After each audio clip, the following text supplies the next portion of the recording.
अच्छा, last time जो हम लोगों ने किया है instantaneous speed, instantaneous velocity, displacement और डिस्टेंस, ठीक है। चलो अब नेक्स्ट लिखो आगे। नेक्स्ट लिखे average acceleration and instantaneous acceleration. Average and instantaneous acceleration, average and instantaneous acceleration, ठीक है। देखो बेसिक है, बहुत ही बेसिक है ये भी। जैसे अगर हम एवरेज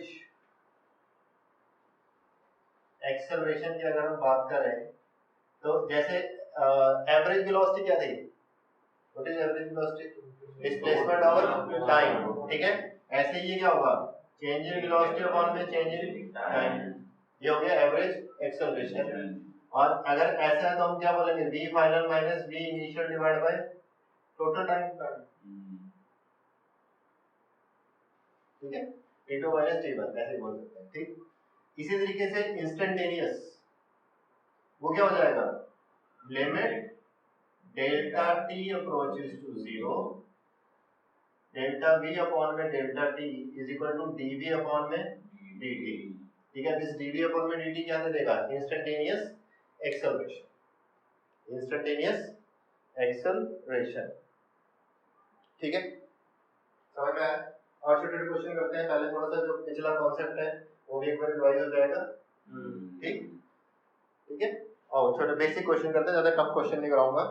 देखो क्वेश्चन लिखो, a particle is moving in xy plane, थोड़ा फास्ट लिखो, a particle is moving in xy plane, its x and y coordinates vary with time as, its x and y coordinate vary with time as x is equal to 2t, x is equal to 2t and y is equal to t square, y is equal to t square, ठीक है। यहाँ पे t क्या है, time, t is what, time.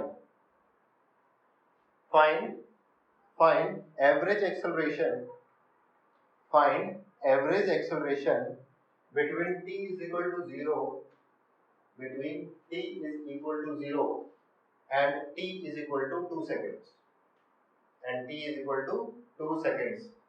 Also find its trajectory।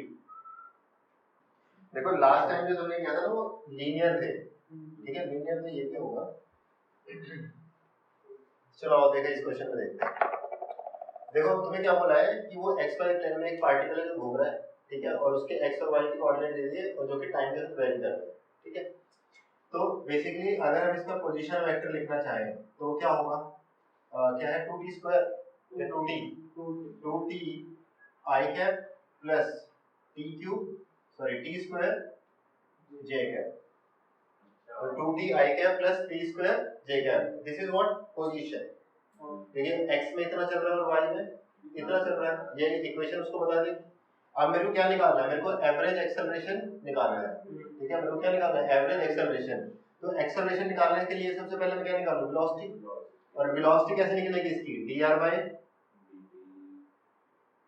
Velocity, तो क्यों velocity, अभी average acceleration क्या था, डेल्टा v अपॉन में डेल्टा t, तो देखो तो डेल्टा v चाहिए ना, तो डेल्टा v चाहिए ना, हाँ तो डेल्टा v निकाल लेंगे, तो डेल्टा v निकाल लेंगे अभी, तो पहले v तो निकाले, अरे पहले v तो निकाले, और डेल्टा v क्या है, t इज इक्वल टू 0 पे v क्या है और t इज इक्वल टू 2 पे v क्या है, वही तो डेल्टा v है, नहीं समझे। तो सबसे पहले क्या निकाले, वेलोसिटी। तो वेलोसिटी क्या हो जाएगी इसकी, 2i plus 2tj, 2i plus 2tj, ठीक है। अच्छा अब हमें क्या निकालना है, average acceleration is what, delta v upon में डेल्टा t, तो v final minus v initial upon में डेल्टा t, डेल्टा t कितना है 2 सेकंड्स, ठीक है। तो देखो v फाइनल में, देखो v फाइनल में जब t क्या हो जाएगा 2 हो जाएगा, तो इसकी वेलोसिटी कैसे लिखी जाएगी, 2i plus 4j, 2i plus 4j minus initial कितनी होगी, t इज इक्वल टू 0 में देखो 2i कितनी होगी 2i अपॉन में क्या है 2 अपॉन में 2, तो आंसर क्या आ जाएगा 2i से 2i कट गया, ठीक है 4j by 2 तो मतलब 2j। This is my what average acceleration. This is what average acceleration. अब सुन लो, ट्रैजेक्टरी देखो क्या होती है, ट्रैजेक्टरी होती है y और x के बीच में रिलेशन। y और x का अगर हम इक्वेशन निकालते हैं, ठीक है, तो वो क्या होती है ट्रैजेक्टरी ऑफ इक्वेशन। अब ये हम पढ़ेंगे जब हम प्रोजेक्टाइल मोशन पढ़ेंगे ना, वहां पे बहुत ज्यादा आएगा ये, ठीक है। प्रोजेक्टाइल मोशन हम कई तरह के पढ़ेंगे, ऑब्लिक प्रोजेक्टाइल मोशन, हॉरिजॉन्टल, ठीक है, 3 तरह के पढ़ेंगे। वहां पे ट्रैजेक्टरी लिखी जाएगी। ट्रैजेक्टरी का मतलब क्या होता है, y और x किस तरीके से वेरी कर रहा है किसी का। जैसे मान लो हम लोगों ने कोई एक मोशन है इस तरीके से, ये x और ये y, तो ये x y में किस तरीके से पार्टिकल मूव कर रहा है, वही क्या है ट्रैजेक्टरी। तो देखो अगर तुम्हें ये दे रखा हो x कितना था इसमें 2t और y कितना था t²। अगर हमें x 2t है और y t² है, तो x y में रिलेशन निकालना तो क्या निकलेगा, x/2 मतलब क्या करें (2/2) t की वैल्यू इसमें डाल दें, y तो t की वैल्यू क्या आ जाएगी यहाँ से x/2, यहाँ पे रख दिया तो y x/2 का होल स्क्वायर, तो x² 2y 4y, यही मेरे क्या है इक्वेशन ऑफ ट्रायंगल। कैसा है ये पैराबोला है, दिस इज व्हाट पैराबोला। किसके एक्सिस पे, y पे ऊपर की तरफ, y पे ऊपर की तरफ, ये कैसे ऊपर की तरफ, नहीं तो y पे ऊपर की तरफ, ये ऐसे ही है ना, नहीं ऐसे है ये। ओके अगला लिखें, ये कह रहा है कि क्वेश्चन लिखो, a clock has a clock, next question लिखें, a clock has its second hand 2 centimeter long, has its second hand 2 centimeter long, find the average speed, find the average speed and modulus of average velocity and modulus of average velocity of the tip of the second hand, of the tip of the second hand in 15 seconds, in 15 seconds, in 15 seconds। Try करें एक बार question ये, आओ देखें, आओ देखो इस question को देखो। वो ये कह रहा है कि जो तुम्हारी सेकंड हैंड है उसकी एवरेज स्पीड और क्या निकालनी है तुम्हें, एवरेज वेलोसिटी निकालनी है बेसिकली, है ना। तो मान लेते हैं क्लॉक है, ठीक, इसमें ये मान लिया सेकंड हैंड है, ये 15 सेकंड में देखो कितना डिग्री जाएगी, 90 डिग्री जाएगी ना, यहाँ से स्टार्ट हुई तो 15 सेकंड में यहाँ पे पहुंच जाएगी, ठीक। ये कितना सेंटीमीटर दे रखा है, 20 सेंटीमीटर, 2 सेंटीमीटर, ओके ये 2 सेंटीमीटर, तो ये भी 2 सेंटीमीटर, ठीक। तो स्पीड निकालने के लिए, एवरेज स्पीड निकालने के लिए टोटल डिस्टेंस मतलब आर्क लेंथ अपॉन में टोटल टाइम, टाइम कितना दे रखा है 15 सेकंड, ठीक है। तो एवरेज स्पीड, टोटल डिस्टेंस कितना होगा इसका 90 डिग्री है ये, ठीक है।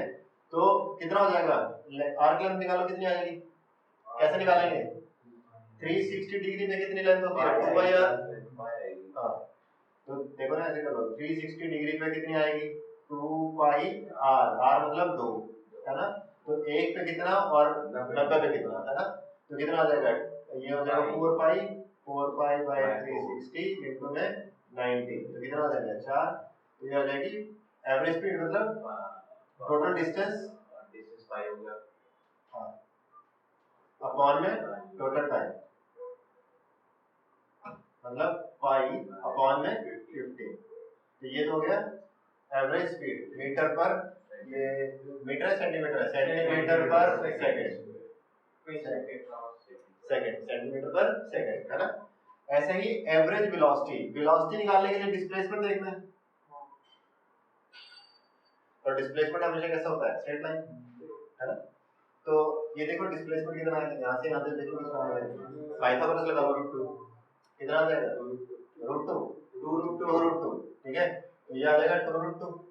तो average velocity is what 2√2 upon में 15 सेंटीमीटर पर सेकंड। नेक्स्ट टॉपिक लिखें। अब देखो सबसे पहले तो अब जो टॉपिक आएगा वो आएगा मोशन के ऊपर, कैरेक्टरिस्टिक्स ऑफ मोशन, ठीक है। जैसे इसमें यूनिफॉर्म मोशन होता है, एक्सेलरेटेड मोशन होता है, नॉन एक्सेलरेटेड मोशन। अब हम वन बाय वन इनकी बातें करेंगे, ठीक है। उससे भी पहले तुम्हें ये पता होना चाहिए कि मोशन होता कब है।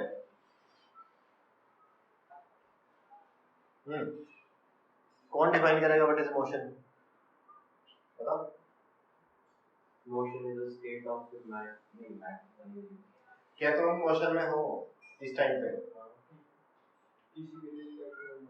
हाँ, अगर कोई ऑब्जेक्ट किसी के रिस्पेक्ट में अपनी पोजीशन चेंज करे तो वो क्या है? मोशन। जैसे अगर हम यहाँ पे क्लास में हैं तो right now we are in rest, we are not in motion, ठीक है, क्योंकि हमारी रिस्पेक्टिव चेंज पोजीशन क्या है? चेंज नहीं हो रही, ठीक है। लेकिन अगर हम यहाँ से कहाँ देखें, अगर हम अर्थ से बाहर देखें, ठीक है, मून पे जाके देखें तो we are all in motion, ठीक है। ये तो मतलब बहुत बड़ा एग्जांपल हो गया। और छोटा एग्जांपल क्या ले सकते हैं? जैसे तुम ट्रेन में बैठे हो, ठीक है, ट्रेन में अगर दो आमने सामने लोग बैठे हो, आपस में एक दूसरे के रेस्ट पे है, लेकिन बाहर वाले के लिए कैसे है? मोशन में, ठीक है। ये तो चीजें तुम्हें बेसिक है, अंडरस्टैंडिंग समझ में आती है। तो सबसे पहले लिखे यूनिफॉर्म मोशन, सबसे पहले लिखे यूनिफॉर्म मोशन। अब ये यूनिफॉर्म मोशन क्या चीज है?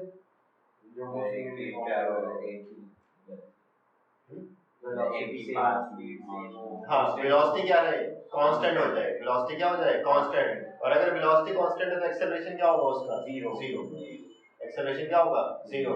तो कंडीशन लिख लें यूनिफॉर्म मोशन की, कि velocity is constant, velocity is constant, either positive और नेगेटिव, या तो पॉजिटिव होगी या फिर नेगेटिव होगी, लेकिन होगी क्या? कांस्टेंट। एक्सेलरेशन क्या होगा? जीरो। एक्सेलरेशन क्या होगा? लिख ले, कंडीशन लिख लें जीरो। डिस्प्लेसमेंट क्या होगा उस केस में? वेलोसिटी इनटू में टाइम, वेलोसिटी इनटू में टाइम। और ऐसे ही डिस्टेंस क्या होगा? स्पीड इनटू में टाइम, स्पीड इनटू में टाइम। और इसमें स्पीड भी क्या होती है? कांस्टेंट। स्पीड भी क्या होगी? कांस्टेंट, ठीक है। ये बेसिक चीजें हैं। कुछ क्वेश्चन करा दो डायरेक्टली, क्योंकि तुम बचपन से करते आ रहे हो ये सब चीजें, तो ठीक है। चलो आप कुछ क्वेश्चन करते हैं यूनिफॉर्म मोशन के ऊपर। क्वेश्चन लिखे, ये कह रहा है कि particle travels first half of the total distance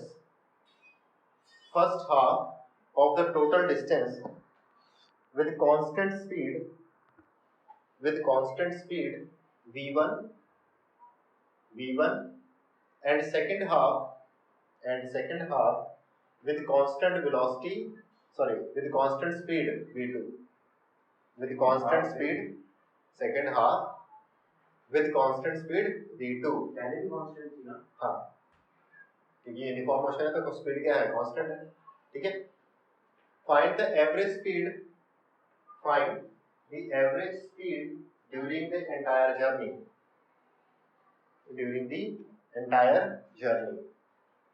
try करें इस क्वेश्चन को। आओ देखो ये क्वेश्चन देखते हैं। चलो पहले अप्रोच सीखते हैं, पहले सीखेंगे अप्रोच, उसके बाद क्वेश्चन सॉल्व करेंगे। जैसे अभी डिफिकल्टी लेवल 0 है, ठीक है, फिर डिफिकल्टी लेवल थोड़ा बढ़ाऊंगा और बढ़ेगा, ठीक है। तो अभी 0 लेवल वाले क्वेश्चन देखेंगे जो तुमसे नहीं हुए। देखो सबसे पहले मान लो कि टोटल डिस्टेंस मान लेते हैं, जर्नी समझते हैं, ए से बी में जाना, ठीक। वो कह रहा है कि first half of the distance वो v1 वेलोसिटी से कवर कर रहा है और second half of the distance किससे कर रहा है? v2 से। तो फर्स्ट हाफ किसका? डिस्टेंस का। तो अगर मान लो टोटल डिस्टेंस d था तो d/2 यहाँ पे और d/2 यहाँ पे वेलोसिटी कितनी है इसकी? v1, और यहाँ पे स्पीड मान ले रहे हैं, स्पीड है ना यहाँ पे, तो स्पीड कितनी है? v1, और दूसरे की स्पीड कितनी है? v2, ठीक है। अब तेरे क्या निकालना है? Average speed. तो क्या निकालनी है? Average speed. तो एवरेज स्पीड का जो फॉर्मूला है वो क्या है? बेसिक टोटल डिस्टेंस अपॉन में टोटल टाइम। अब देख टोटल डिस्टेंस तो कितना है? d। टोटल डिस्टेंस कितना है d, टोटल टाइम निकालना है। टाइम कैसे निकलेगा, speed is equal to distance upon में time, speed is equal to distance upon में टाइम। अब देख लो यहाँ पे क्या क्या दे रखा है, डिस्टेंस दे रखा है d/2, स्पीड दे रखी है v1, तो t1 टाइम कितना आएगा यहाँ पे 1/v1 plus v2 कितना हो जाएगा d/2 v1। ऐसे ही t2 टाइम क्या आ जाएगा d/2 v2। टोटल टाइम कितना है इसमें t1 plus t2, total time कितना है t1 plus t2, तो ये कितना हो जाएगा d/2 v1 plus d/2 v2। Solve कर लो, आंसर क्या आएगा 2 v1 v2 अपॉन में v1 plus this is your answer. अब करना क्या है, अप्रोच कैसे क्वेश्चन में रहेगी, टोटल डिस्टेंस चाहिए अपॉन में टोटल टाइम चाहिए। अभी आगे जाके कुछ क्वेश्चन में ऐसे होगा कि तुम्हारा डिनोमिनेटर जो है या न्यूमरेटर जो है वो d plus t या d minus t ऐसे में फंस जाएगा। फिर क्या करो, सबको एक वेरिएबल में कन्वर्ट कर लो, सबको क्या कर लो एक ही वेरिएबल में कन्वर्ट कर लो, ताकि ऊपर नीचे से क्या कट जाए, सब कुछ कट जाए, ठीक है, और तुम्हारा आंसर आ जाएगा। ठीक है, तो सबसे पहले एक नोट डाउन करें और फिर अगला क्वेश्चन लिखें। और जिनसे ये नहीं हुआ था कुछ शर्म आनी चाहिए, बहुत ज्यादा वाली।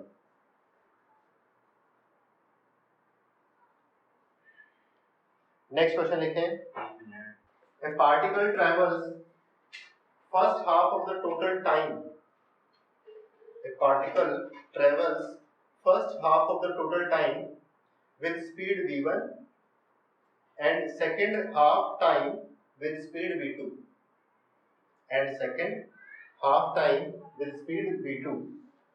Find the average speed during the complete journey. Find the average speed during the complete journey.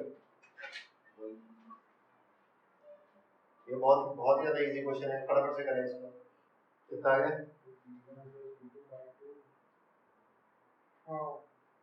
आ गया सभी का, हाँ ठीक है, चलो आओ देखें, जिसका नहीं हुआ वो देख लें। आओ देखो यहीं पे कर देता हूँ। इस बार हमें क्या दे रखा है, डिस्टेंस का हाफ नहीं दे रखा है, इस बार क्या दे रखा है, टाइम का हाफ दे रखा है। हमें नहीं पता ये सेंटर में कहाँ पे है, लेकिन हमें ये पता है टाइम का आधा टाइम जो वो v1 स्पीड से चला है और आधा टाइम क्या चला है वो v2 स्पीड से चला है। तो इस बार टोटल टाइम कितना है t, इस बार क्या दिया है टोटल टाइम t दे दिया उसने। अब हमें टोटल डिस्टेंस निकालना है। अब इस t और v1 की हेल्प से हम डिस्टेंस निकाल सकते हैं, ठीक है। तो क्या आ जाएगा, speed is equal to distance upon में टाइम, तो डिस्टेंस d1 या फिर यहाँ से डिस्टेंस ac का डिस्टेंस कितना आ जाएगा s, मतलब v1 into में t2, तो d1 कितना आ जाएगा यहाँ पे v1 t/2 v1 t/2। Similarly d2 क्या आ जाएगा v2 t/2। टोटल डिस्टेंस कितना d1 plus v2, तो मतलब v1 t/2 plus v2 t/2 upon में t टोटल टाइम, ठीक है। इसको सॉल्व कर दिया जाएगा v1 plus v2/2। This is your next question लिखते हैं। देखो ये कह रहा है कि पॉइंट ट्रैवर्स्ड हाफ द डिस्टेंस, ट्रैवर्स्ड चलना, a point traversed half the distance with velocity v0, the remaining part of the distance was covered with velocity v1 and v2 for half the time and with velocity v2 for the other half of the time, find the mean velocity of the point averaged over the whole time of motion, ultimately इसमें निकालना क्या है, average velocity निकालना। आइए देखो इसमें जो तुम्हारे पूरी जर्नी है उसको इसने 3 हिस्सों में डिवाइड किया, ठीक है। इसने पहले बोला है कि जो first half of the distance है, मतलब अगर मेरा टोटल डिस्टेंस d था तो d/2 जो टाइम डिस्टेंस है वो उसने v नॉट वेलोसिटी से चला, ठीक है। उसके बाद जो सेकंड हाफ है उसको उसने टाइम में कन्वर्ट किया, मतलब टाइम में डेटा दिया था। कैसे दिया है कि वो बोल रहा है कि जो भी जर्नी हो, मुझे नहीं पता कि क्या जर्नी है, हो सकता है कि यहाँ पे v0 थी तो यहाँ पे v1 और v2 दे रहा है, ऐसे कुछ दे रहा है ना। तो ये बोल रहा है कि आधे टाइम के लिए तो वो चला v1 वेलोसिटी से और बाकी का आधा टाइम जो है वो v2 वेलोसिटी से चला है। ये कुछ ऐसा होगा, ठीक। अब इसमें चैलेंज क्या होगा कि हमें टोटल डिस्टेंस निकालना है और अपॉन में क्या करना है, टोटल टाइम। क्या डिस्टेंस हमें पता है d है, डिस्टेंस हमें ऑलरेडी पता है d है, लेकिन हमें टाइम को मेजर करना होगा। देखो किस तरीके से करेंगे, तो हमें निकालनी है एवरेज वेलोसिटी या स्पीड, टोटल डिस्प्लेसमेंट हो जाएगा। अगर वेलोसिटी निकालो तो डिस्प्लेसमेंट है कितना d, डिस्प्लेसमेंट कितना है d, अपॉन में टोटल टाइम। अब देखो टाइम कैसे कैसे डिवाइडेड है, एक तो टाइम ये रहा और एक टाइम ये रहा। देखो यहाँ पे t/2 और t/2 है, तो दोनों का मिला के टाइम कितना है t। तो बेसिकली अगर मैं ऐसे देखूं ये a b c d, तो time of bd is equal to what, t, क्योंकि t/2 यहाँ पे और t/2 यहाँ पे, ठीक। ये आ गया t प्लस और बाकी का बचा हुआ टाइम ये रहा।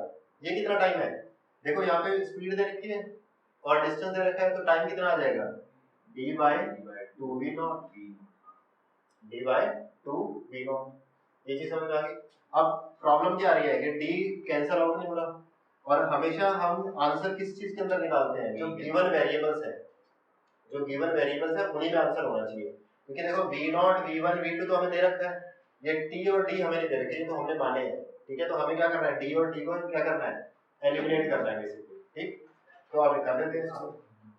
अब देखो यहाँ पे आ जाओ, अब देखो इस एरिया में बी और सी पाथ के लिए तुम बताओ डिस्टेंस कितना ट्रेवल किया होगा।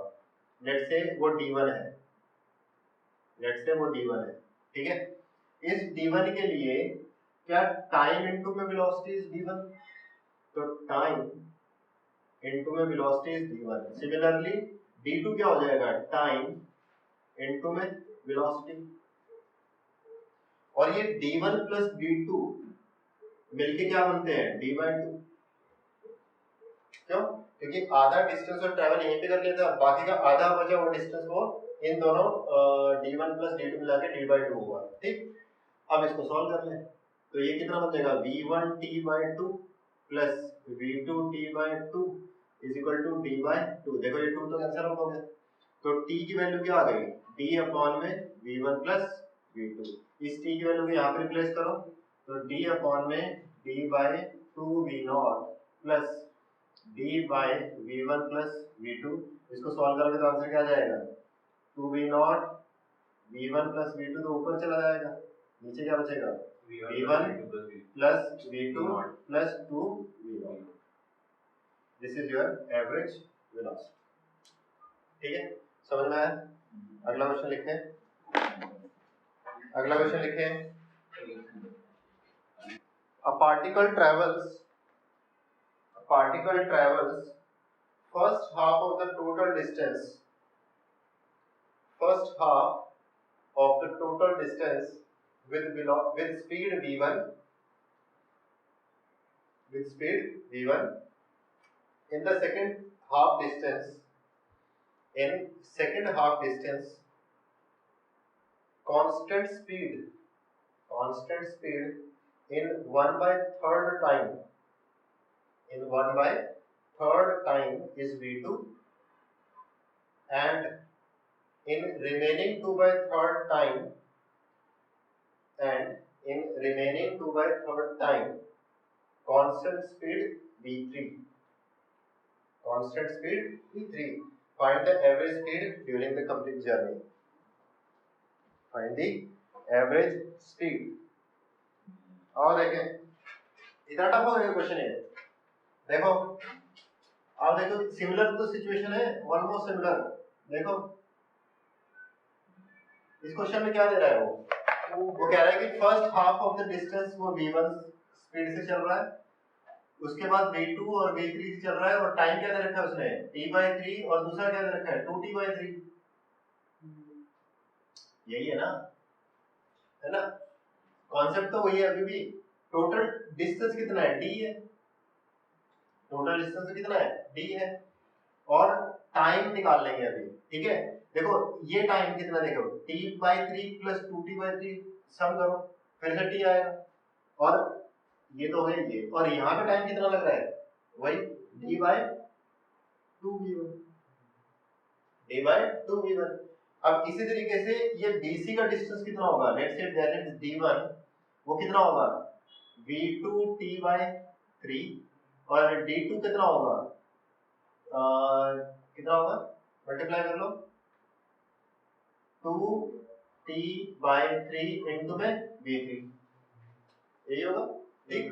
अब d1 प्लस d2 किसके बराबर है d/2 के, है ना, अब इसको प्लस कर लें, कितना आ जाएगा ये v2t/3 प्लस v3t/3 इंटू में 2 इज इक्वल टू d/2।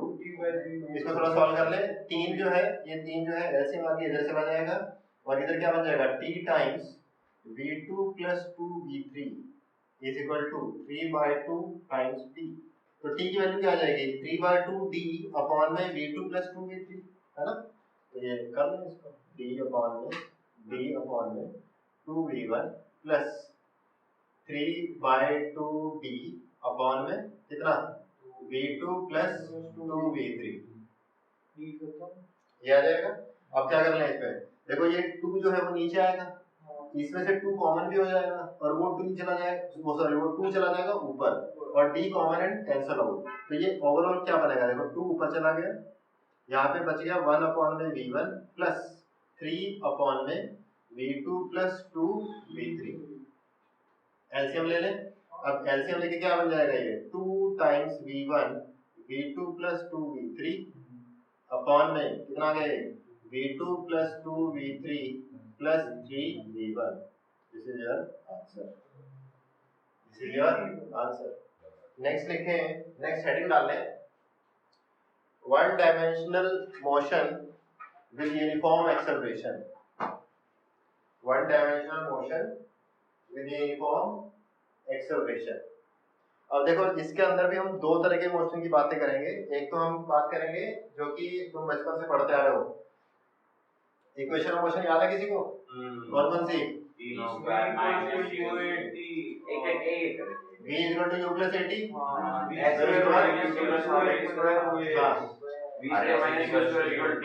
एक तो ये सेट ऑफ इक्वेशन आ गई जिसमें हम स्ट्रेट लाइन में चल रहे होते हैं, फिर एक दूसरा इसमें सेम वन डायमेंशन और कांस्टेंट एक्सेलरेशन वाला कौन सा है, मोशन अंडर ग्रेविटी, वो 2gh वाला, ठीक है, जहाँ पे a जो है वो g को g जो है वो a को रिप्लेस कर देता है, वो माइनस प्लस देख लेंगे, लेकिन मोशन अंडर ग्रेविटी को हम अलग से ट्रीट करेंगे, और यहाँ पे ये जो इक्वेशन ऑफ मोशन है उसको अलग से हम ट्रीटमेंट देंगे, ठीक है। तो सबसे पहला जो तुम्हारा सब्जेक्टिव पॉइंट ऑफ व्यू से भी इम्पोर्टेंट है, टू डिराइव, लिखो to derive equation of motion using calculus, calculus से नहीं किया होगा, ठीक है, यूजिंग कैलकुलस, ठीक है। अब यूजिंग कैलकुलस मतलब डिफरेंशिएशन और इंटीग्रेशन का यूज करके हमें क्या करना है, डिराइव करेंगे इक्वेशंस, ठीक है। सब्जेक्टिव पॉइंट ऑफ व्यू से भी इंपॉर्टेंट है 11th क्लास में, तो इसको थोड़ा सा ध्यान से देखना, बस ज्यादा कुछ है नहीं, बहुत आसान सा है, ठीक। तो सबसे पहले हमने बात की है one dimensional motion with uniform acceleration, कैसी बातें करनी है, यूनिफॉर्म एक्सेलरेशन मतलब क्या है कि एक्सेलरेशन बढ़ और घट नहीं रहा है, उस एक्सेलरेशन होने की वजह से वेलोसिटी क्या करेगी, बढ़ेगी या फिर घट जाएगी, ठीक है। यूनिफॉर्म एक्सेलरेशन पॉजिटिव भी हो सकता है और नेगेटिव भी हो सकता है, अगर नेगेटिव होगा तो वेलोसिटी घटती रहेगी टाइम के साथ, और अगर प्लस है तो वेलोसिटी टाइम के साथ बढ़ेगी, इतना हमें सबको पता है। तो सबसे पहले अजम्पशन क्या लेके चल रहे हैं, देखो कि यूनिफॉर्म एक्सेलरेशन जो है वो a है, ठीक है। किसी भी टाइम t पे, time t is equal to 0 पे मोशन स्टार्ट हुआ, और उस टाइम पे उसकी इनिशियल वेलोसिटी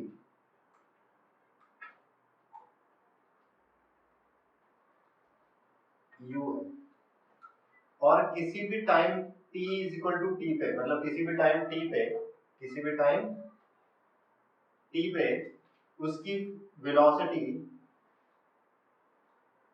क्या है v, वेलोसिटी क्या है v, और इस t इज इक्वल टू 0 से t is equal to t तक जो उसका जो डिस्प्लेसमेंट हुआ वो हुआ s।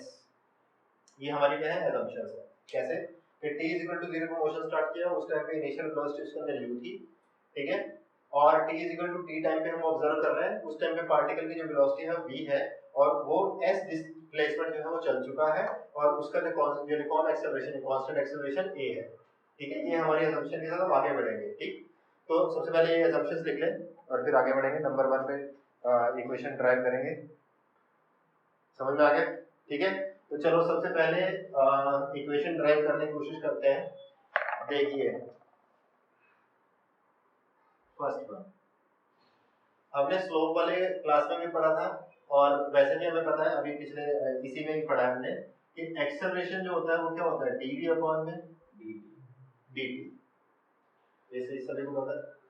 अगर इसको ऐसे लिख सकते हैं, देखो dv इज इक्वल टू हम लिख सकते हैं a dt, dv is equal to क्या लिख सकते हैं a dt। अब अगर मेरे को dv दे रखा हो और मेरे को क्या निकालना है वेलोसिटी, अगर मेरे को निकालना है तो मैं क्या करता हूँ इसको इंटीग्रेट, ये हमने इंटीग्रेशन क्लास में समझ रखा है कि नहीं समझ रखा है, ठीक है। अगर हमें dv दे रखा हो और हमें v निकालना हो तो हम क्या कर लें इसका इंटीग्रेट कर लें, तो हम इसको क्या करेंगे इंटीग्रेट करेंगे। अब इंटीग्रेशन करेंगे कैसे, देखो यहाँ पे कैसा है डिफरेंशियल कोएफिशिएंट है टाइम का और यहाँ पे क्या है वेलोसिटी का। तो सोचो कि जब t 0 है तो उस टाइम पे वेलोसिटी कितनी है, इनिशियल वेलोसिटी u, भाई जब t 0 है तो इनिशियल वेलोसिटी क्या है u, और जब टाइम t हो गया तो वेलोसिटी कितनी हो गई v। अब क्या करना है इसको इंटीग्रेट, इसको इंटीग्रेट करने के लिए देखो यहाँ पे 1 dv है, इसका इंटीग्रेशन क्या होगा v और लिमिट लगेगी ऐसे इज इक्वल टू, यहाँ पे a तो क्या है कांस्टेंट, क्योंकि कांस्टेंट एक्सेलरेशन की बात हो रही है तो a बाहर आ जाएगा, a क्या आ जाएगा बाहर और अंदर इंटीग्रेशन क्या बनेगा t 0 से t। अब इसको सॉल्व कर ले तो upper limit minus lower limit is equal to upper limit minus lower limit, तो यहाँ से क्या बना v is equal to u plus first equation v is equal to u plus 8t, ठीक है। आगे लिखें, नेक्स्ट लिखें सेकंड, पहली इक्वेशन हमने ड्राइव कर ली, ठीक है। अब सेकंड करते हैं, देखो सेकंड पे है, जैसे हमें पता था acceleration is equal to dv by dt, ऐसे ही हमें पता है कि जो वेलोसिटी होती है वो होती है ds by dt। वेलोसिटी क्या होती है ds by dt, तो इसका मतलब देखो क्या हो गया कि ds is equal to v dt, ds is equal to v dt। और अभी अभी हमने वेलोसिटी का रिलेशन यहाँ से निकाला, देखो कैसा है u प्लस at करके, तो अगर मैं उसको रिप्लेस कर दूं तो ds क्या बनेगा u प्लस at इनटू में dt। अब मुझे क्या चाहिए डिस्प्लेसमेंट चाहिए, तो मैं क्या कर दूं इसको इंटीग्रेट कर दूं। इंटीग्रेट अब मैंने इसको जब किया तो मुझे ये समझ में आया जब टाइम 0 था तो मेरा डिस्प्लेसमेंट क्या था 0, और जैसे ही टाइम t हुआ तो मेरा डिस्प्लेसमेंट क्या हो गया s, ठीक है। अब इसको इंटीग्रेट करें, देखो इंटीग्रेट करने से पहले क्या कर ले इसको थोड़ा सा सॉर्ट आउट कर ले, ये क्या हो जाएगा ds इज इक्वल टू, ये दो इंटीग्रेशन में टूटेगा, one is u dt plus दूसरा क्या बनेगा 0 से t at dt, at dt। अब इसको सॉल्व करें क्या बनेगा, ये बनेगा s 0 से s, यहाँ पे u जो है वो इनिशियल वेलोसिटी है और इनिशियल वेलोसिटी क्या है कांस्टेंट, तो ये बनेगा u, यहाँ पे आएगा t 0 से t प्लस यहाँ पे a बाहर ठीक है कांस्टेंट, t का इंटीग्रेशन t स्क्वायर बाय 2 0 से t, इसको लिमिट पुट कर ले s is equal to ut plus half at square, ये तुम्हारा बन जाएगा second equation, s is equal to ut plus half at square. अब देखो थर्ड देखते हैं, थर्ड देखो यहीं से स्टार्ट करेंगे, कहां से, जो पहले वाला था, that is a is equal to dv by dt। ये मैंने तुम्हें बीच में एक बार बताया था, उसको देखो दोबारा से, फिर वो आएगा। देखो इसको मैं लिख सकता हूँ dv अपॉन में ds इनटू में ds बाय dt। भाई ds से ds तो कट ही जाएगा, ठीक है, और ये ऐसे लिखा जाएगा what is ds by dt, velocity. तो ये एक्सेलरेशन को कैसे लिख सकते हैं, v times dv by ds। और ये याद हो मैंने तुम्हें लिखवाया था कि ये इक्वेशन आगे आएगी, किसी एक क्लास में लिखवाया था मैंने तुम्हें कि एक्सेलरेशन को ऐसे भी लिख सकते हैं v इनटू में dv अपॉन में dx। यहाँ पे x हम ऐसे ले रहे हैं तो कोई फर्क नहीं पड़ता, तो dv अपॉन में ds। ठीक, अब क्या कर ले, v times dv is equal to a times ds। ठीक है, अब क्या करना है, इसको इंटीग्रेट करना है। इंटीग्रेट कहां से कहां होगा, देखो यहाँ पे वेरिएबल क्या है ds और यहाँ पे क्या है dv। जब डिस्प्लेसमेंट 0 था तो इनिशियल वेलोसिटी u थी, जब s हुआ होगा तब क्या था, v थी। अब इसको सॉल्व करें, v dv का integration v square by 2 limit u से v is equal to acceleration बार, इसका इंटीग्रेशन 0 से s। तो सॉल्व कर v square by 2 minus u square by 2 is equal to as। तो यहाँ से इक्वेशन क्या बन गई, v square minus u square is equal to 2as। This is the derivation for third equation. ठीक है, आज के लिए इतना ही, ठीक है, कल इसके न्यूमेरिकल करेंगे।